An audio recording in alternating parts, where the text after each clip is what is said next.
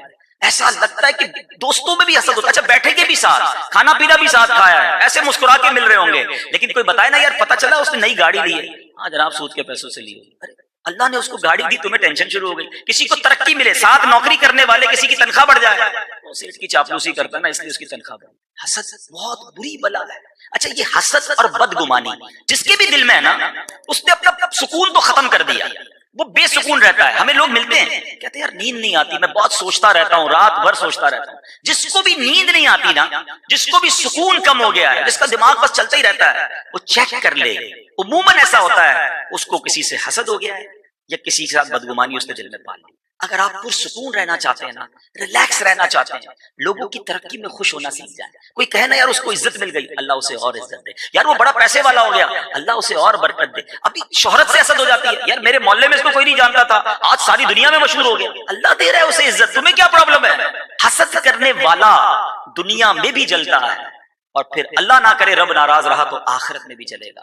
تو اے میرے میٹھے اسلامی بھائیوں, آج ہم نے نبی پاک علیہ الصلوۃ والسلام کے قلب منور کے بارے میں سنا ہے. پہلے تو دعا کرتے ہیں اللہ تعالیٰ سے, اور دعائیں نبی پاک نے بھی عطا فرمائی کہ اللہ میرے دل کو پاک کر دے, میرے دل کو ستھرا کر دے, ان تمام بری بیماریوں سے ہمیں بچا لے. اللہ سے دعا کرتے رہا کرو, کیونکہ جس دل میں حسد ہے نا, جس دل میں تکبر ہے, جس دل میں اس طرح کے بغض اور کینہ اور اس طرح کی برائیاں ہیں نا, بتاؤ پھر اس دل میں عشق مصطفیٰ کیسے آئے گا, وہ سینہ مدینہ کیسے بنے گا. اگر اپنے دل کو یادگار مدینہ بنانا ہے, دعا کرتے ہیں نا, رہیں ان کے جلوے, بسے ان کے جلوے, میرا دل بنے یادگار مدینہ. تو پھر دل کو صاف بھی تو کرے نا, تو دعا بھی کرے اور اپنے آپ کو چیک کریں کہ ہمیں کسی سے اگر حسد ہو گیا ہے, کسی کے بارے میں بدگمانی ہے, تو اس کو دور کریں, ورنہ اس کا کچھ نہیں جانا, جانا آپ کا ہی ہے, اعمال آپ ہی کے برباد ہونے ہیں. اللہ مجھے بھی صاف دل عطا فرمائے, آپ کو بھی نصیب فرمائے, قلب سلیم عطا فرمائے. الحمدللہ ایسی پیاری باتیں دعوت اسلامی کے مدنی ماحول میں سکھائی جاتی ہیں. ایسے بیانات اگر آپ مزید سننا چاہتے ہیں تو مدنی چینل دیکھتے رہیں, انشاءاللہ بہت کچھ سیکھنے کو ملے گا. اللہ پاک عمل کرنے کی توفیق عطا فرمائے. صلو علی الحبیب صلی اللہ تعالی علیہ. میرے اعمال کی اصلاح